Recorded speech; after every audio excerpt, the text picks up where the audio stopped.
Bonjour, good day. Thanks for being here. So today is the day that we can lay out a course for action. This is a day for concrete action after the horrific discovery of 215 Indigenous children. Today is a day where we can actually move forward with some real steps to move forward in justice. Our motion is being voted on today, and this motion lays out some concrete things that the Liberal government can do right now. It takes us beyond the words to real actions that would actually help move forward Indigenous communities in healing and respect and truly walk the path of reconciliation. What our motion laid out are very clear steps. First off, we know, and contrary to what the Prime Minister said, it is very clear, Cindy Blackstock and many others have made it very clear, this Liberal government is fighting Indigenous kids in court. They are fighting a Canadian Human Rights Tribunal and multiple rulings that this Canadian government, that this Liberal government, that Justin Trudeau has ignored and has sent lawyers to fight. We're saying stop fighting Indigenous kids in court and instead hear and listen to the ruling and implement the actions called on by the ruling. Secondly, we've got residential school survivors, St. Anne's residential school survivors who are demanding justice. And they're also being challenged in court by this Liberal government, by Justin Trudeau, when saying, stop fighting these survivors in court. We also know that despite being 6 years in government and despite promising to implement all calls to action, this Liberal government has done a fraction of those 94 calls to action. That is not good enough. So we're saying implement those calls to action and have an accelerated plan to implement them. And finally, we know that survivors themselves, their families, their communities are reeling from the impacts of residential schools. We want to see supports put in place to help those survivors and help those families and communities deal with the trauma of residential schools. We need more than a Prime Minister who wants to lower the flags at half-mast or to take a knee at a memorial. We need action. Take a stand. Do something. This motion is an opportunity to do that. And because we've seen a lot of inaction in the past, we've also included a clear 10-day reporting, within 10 days of reporting requirements, so we can see what the progress is on these asks.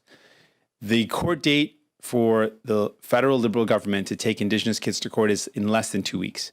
If the will of Parliament today states clearly that we should not be fighting these kids in court, it severely undermines the Liberal government's continued pursuit of fighting these kids in court, fighting these survivors in court. So we are hopeful that we can actually do something really meaningful today to fight for justice for Indigenous people. This is just a start. This by no means is a finish.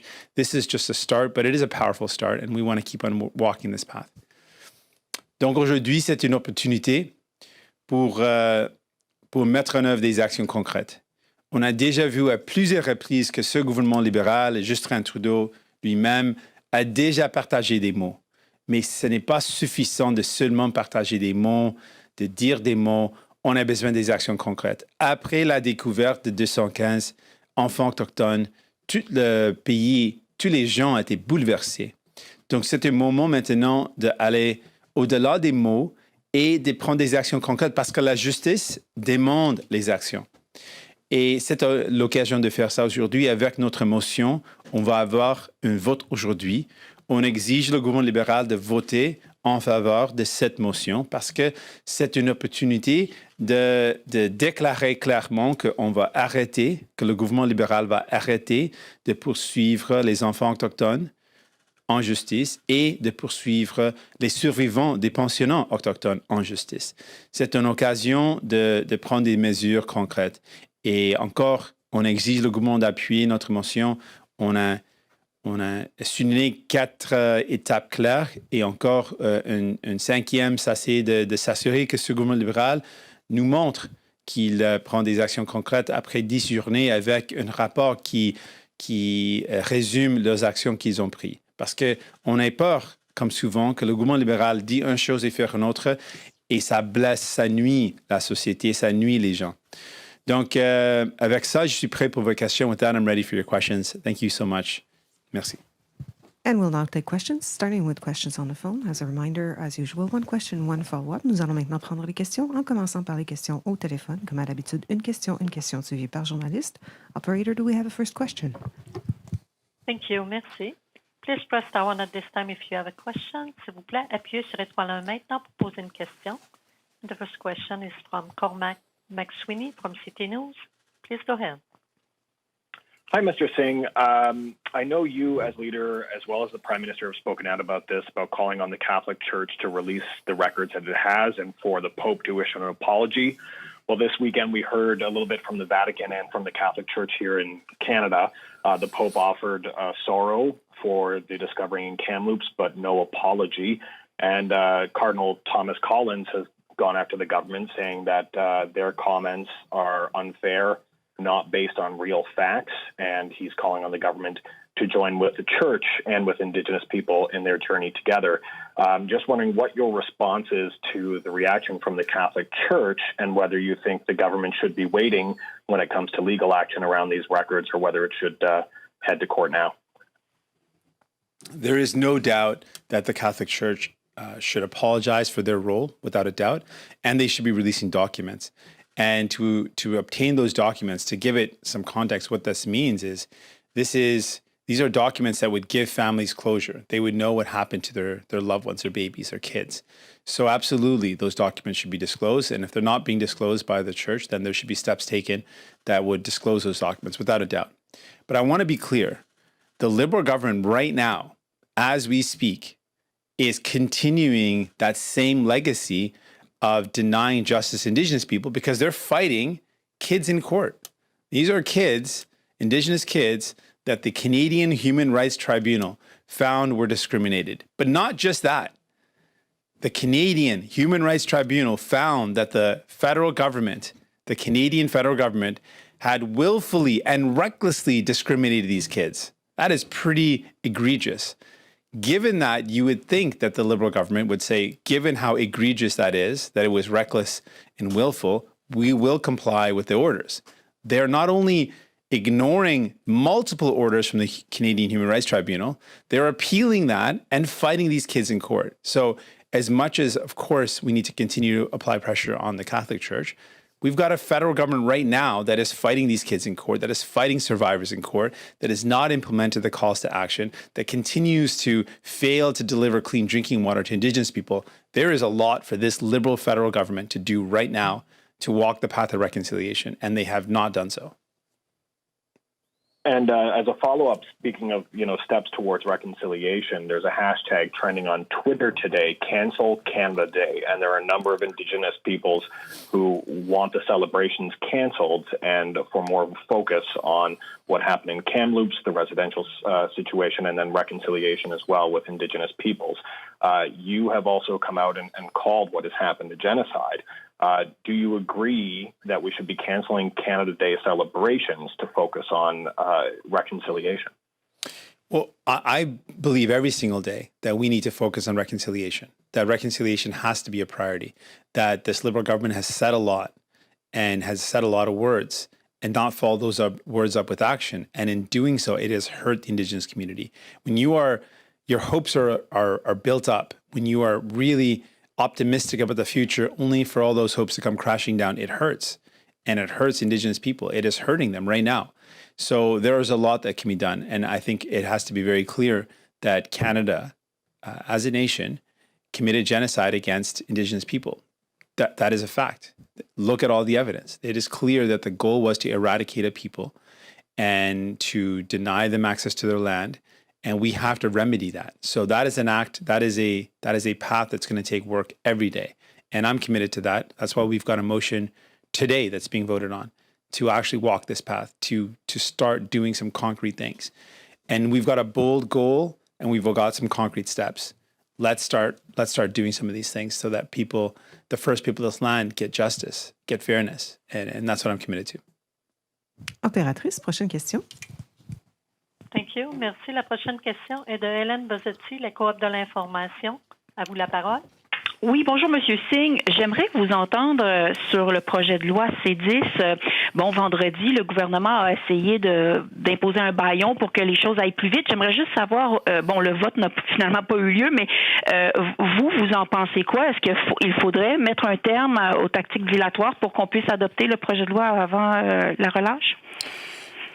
On appuie fermement le but de ce projet de loi parce que c'est injuste à ce moment que les entreprises étrangères ne contribuent pas à la culture canadienne, à la culture québécoise, et on doit mettre fin à cette injustice.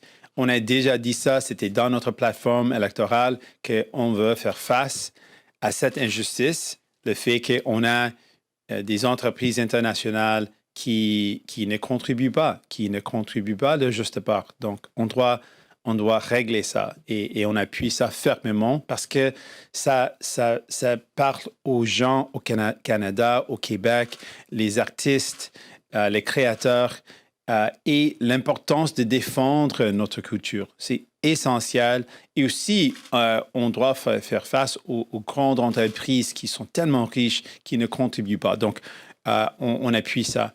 Mais on n'appuie pas une motion d'arrêter le travail dans le comité parce qu'il y a de travail essentiel qu'on doit faire. Donc, on veut continuer ce travail et de vérifier qu'on a un projet de loi qui fonctionne parce que notre but, ce n'est pas seulement symbolique d'avoir un projet de loi, on veut aussi avoir un projet de loi qui fonctionne, qui n'est pas un projet de loi qui est attaqué dans les cours de justice. On veut avoir quelque chose qui fonctionne bien parce qu'on veut vraiment défendre la culture. Mais vous dites, vous voulez faire encore le travail en comité parlementaire, mais le travail consiste essentiellement à parler interminablement pour jouer l'horloge, comme on dit, ce qui fera en sorte, fort probablement, que le projet de loi ne sera pas adopté avant l'élection et le milieu culturel s'impatiente. Vous êtes prêt à porter ce blâme d'avoir laissé les choses traîner trop longtemps au nom d'une recherche de la perfection? Ici, on doit souligner le fait que le gouvernement libéral mette en place une fausse deadline parce qu'ils ont 2 ans. S'ils veulent vraiment faire le travail, ce n'est pas nécessaire de déclencher une élection dans 1 mois, 2 mois. S'ils veulent vraiment faire ce travail, ils auraient dû présenter ce projet de loi il y a 2 ans. Ils ont eu le pouvoir de le faire avec les 6 ans qu'ils étaient au pouvoir. Donc, ce n'est pas juste que le gouvernement libéral donne cette idée qu'on n'a pas beaucoup de temps. On a le temps, on a 2 ans. On a un mandat de 4 ans. Donc, si le gouvernement libéral veut vraiment faire le travail, d'avoir un projet de loi qui fonctionne, qui défend la culture, qui aide les artistes, on a le temps de le faire. Et c'était eux qui doivent avoir la blâme si on n'a pas le temps, parce que c'est eux qui ont décidé quand ils ont présenté ce projet de loi. Premièrement. Deuxièmement, c'est eux qui vont décider de déclencher une élection. S'ils décident de le faire, c'est leur faute. Le blâme tombe sur les épaules. Sur ses épaules. Operator, next question. Thank you. Merci. The next question, Natasha Bulowski, Canada's National Observer. Please go ahead. Hi. Thank you so much for taking the time to talk to all of us today. Of course. I'd like to know, Hello? Oh, just saying, of course. Yes, of course. Oh, sorry. Because we don't know how the Liberals are going to vote on your motion yet, I just would like to know, what would it mean for them to vote against the motion? And conversely, what would it mean for them to vote in favor?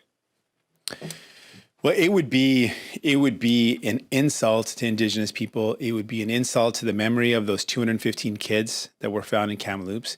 It would be an insult and a betrayal if the Liberal government voted against this, because the calls are very clear and very fair.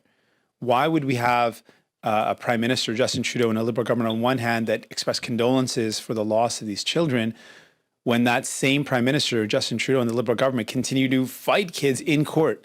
And it's not just they're fighting kids in court. They could have an excuse if it was just an arbitrary court decision that was going on. They are fighting a Canadian Human Rights Tribunal decision and multiple decisions and multiple rulings. This is a very reputable body that has laid out very clearly that there was willful and reckless discrimination of Indigenous kids. In that context, it is very flagrant and very egregious that this Liberal government is fighting these kids. On top of that, to fight survivors, the St. Anne survivors, to fight them in court and the way that they're being fought in court. All of this is wrong. And here's an opportunity to express the will of Parliament to say, stop doing it. If they vote against it, it would be a betrayal. And secondly, if they vote for it, and if the motion passes, the motion expresses the will of Parliament. It states what parliamentarians will. These are the people of Canada. So this is the will of Canada. And if the Liberal government continues to fight these kids in court despite the will of Parliament, that is more than a betrayal. That is a complete abdication of listening to the voices of Canada, to listening to justice. And it would severely undermine their position to be able to continue to fight a case in court as the Canadian government when the will of Parliament is to stop. So it would be pretty significant if they continued. It would be pretty horrible if they continued. Thank you. And I know that your motion has outlined, several key items, one of which includes investigating sites for graves. And I just want to know how, moving forward, how will you ensure that Indigenous peoples are in charge of the proceedings? As we know, that's a very important part of reconciliation and doing this right. Absolutely. I think that's a really important point to underline and to really point out that even in the calls to action, this is clear. It is clear in our motion as well. And I'll make it clear as well right now that any investigation of additional burial sites of Catholic churches in general, or residential schools should only happen with the partnership and clear desire of Indigenous communities to move forward with that. It has to only happen if communities make that decision, and it should be in partnership with those communities. It also, I believe, should be a relationship where the federal government is playing a proactive role. If communities want to make this choice, then the federal government has to be an active participant and supporting role in helping to achieve that closure that Indigenous communities, if they choose to, have the right to ask for. And that has to be something that is laid out clearly and something that we are going to continue to push for. We'll now take questions from the room. Mia? Good morning, Mia Rabson from the Canadian Press. Just wondering on global vaccine access, Canada and the other G7 countries are being asked to step up and donate a lot more doses immediately to COVAX. And I'm just wondering if you would support that immediate donation of doses, even if it meant that Canada's rollout at home would then have to slow down a little. Well, I've been taking the position in terms of, first of all, we have to acknowledge this is a global pandemic. So there is no doubt that we have a global responsibility to fight it. And we also know that if moral persuasion is not strong enough, if having a moral argument is not good enough, it's the right thing to do. It is also in our own self-interest. If there is a global pandemic and there are outbreaks anywhere around the world, it will impact us. So we should do it because it's the right thing to do. It is also the smart thing to do. We have to fight this pandemic globally. One of the key demands of countries that have less resources than the G7 nations has been to waive the patent protection.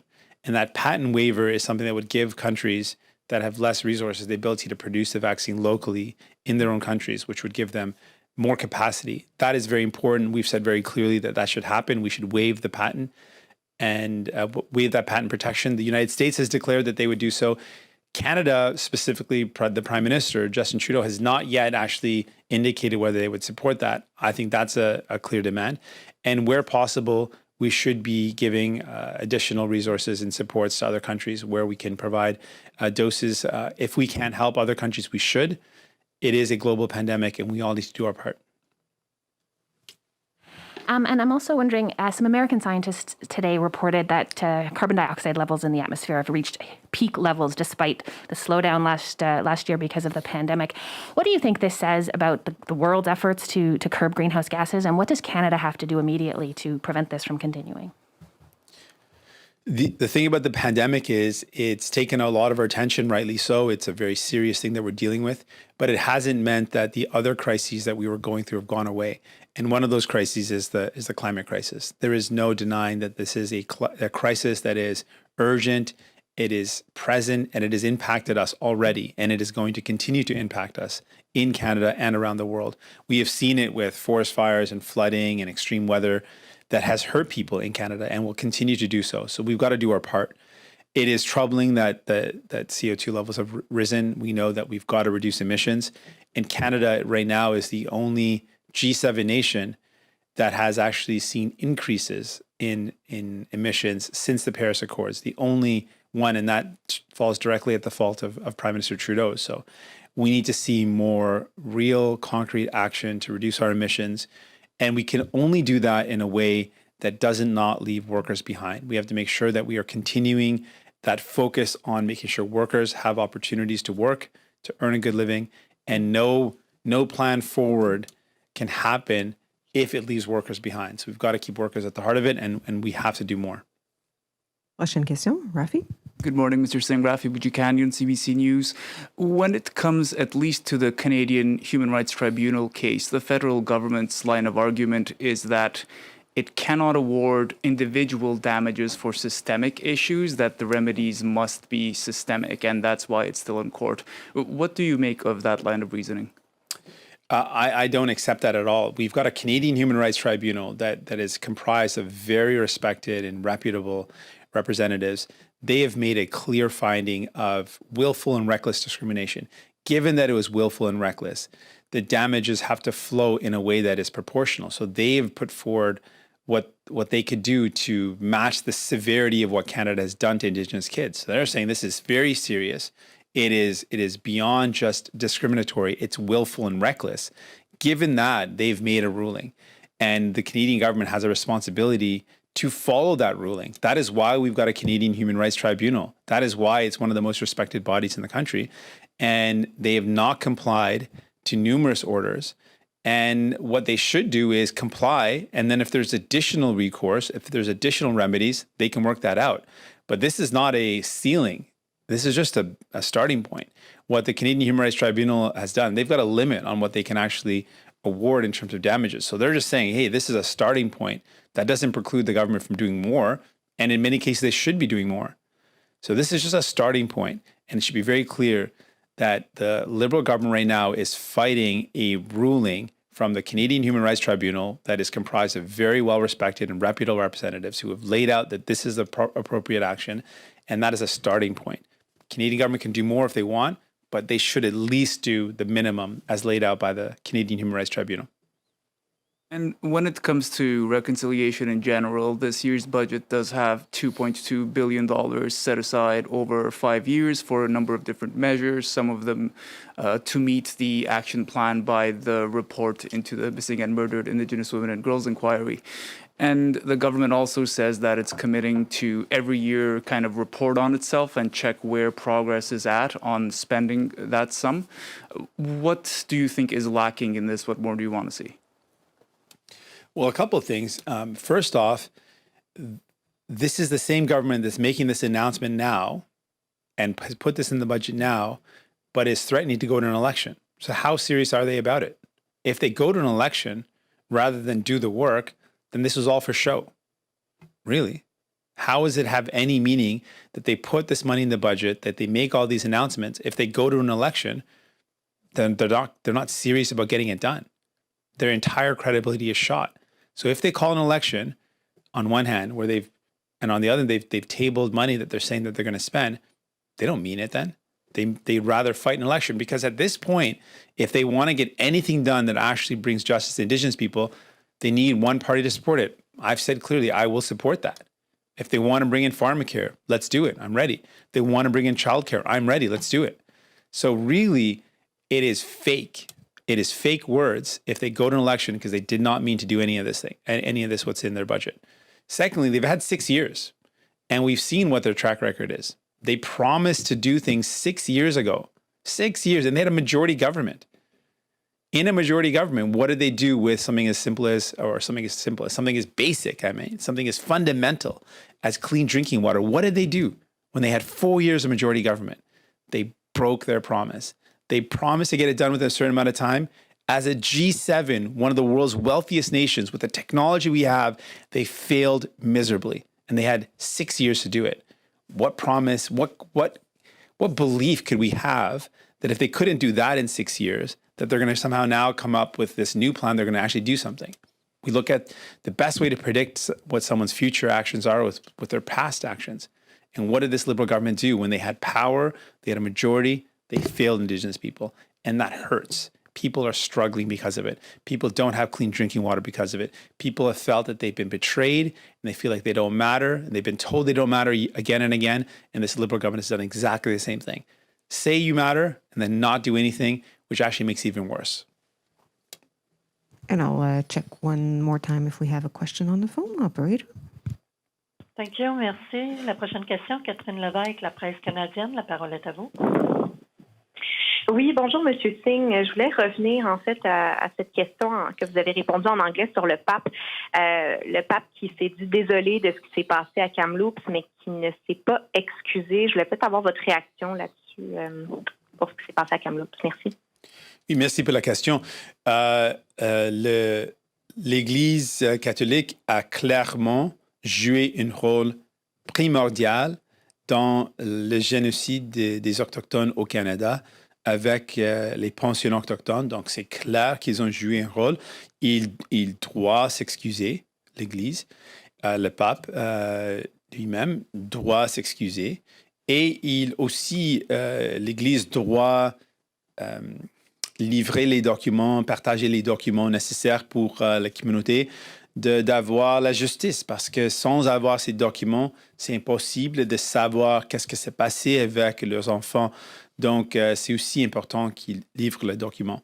Mais je veux aussi souligner, c'est important, vraiment important, qu'on continue de faire le travail pour que l'Église fasse leurs excuses et livre les documents.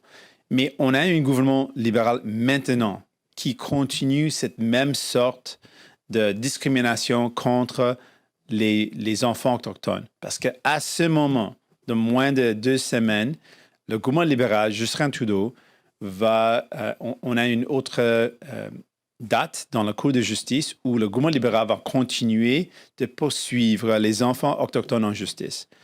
Le gouvernement libéral continue de poursuivre en justice les survivants autochtones, les survivants des pensionnats autochtones. Donc, il continue de faire la discrimination contre la communauté autochtone. Et à ce moment, on a un gouvernement libéral qui n'a pas accompli, qui n'a pas à mettre en œuvre tous les appels à l'action. Donc, on a des choses qu'on peut faire maintenant avec ce gouvernement et ce Premier ministre a la responsabilité de régler ces choses. Et ça, c'est où je mets ma priorité à ce moment parce qu'ils n'ont pas fait leur travail.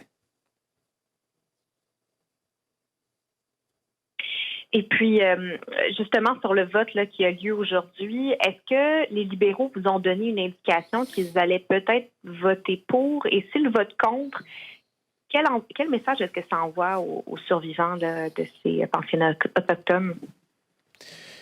Ils n'ont pas donné un message s'ils vont appuyer ou non notre motion aujourd'hui dans la vote. Mais le message que ça envoie, s'ils votent contre notre motion, c'est une motion de prendre des actions concrètes. Donc, s'ils votent contre cette motion, ils vont encore montrer la preuve que le gouvernement libéral veut seulement partager des mots, mais il ne veut pas faire ou prendre les actions concrètes. Ça, c'est le message. Que pour eux, la justice, c'est seulement les mots, mais pas les actions. Et je rejette cette idée. La justice, c'est l'action. Sans l'action, on n'a pas la justice. Et ça, c'est pourquoi on a présenté cette motion et pourquoi notre motion demande des actions concrètes. Parce qu'après la découverte de 215 enfants autochtones, le pays, les gens pleurent les pertes de ces enfants, mais ils aussi demandent l'action et on va livrer l'action. Merci. Et ça, c'est ma fin de la conférence de presse. This concludes the press conference. Thank you. Thank you, merci. The conference has now ended. La conférence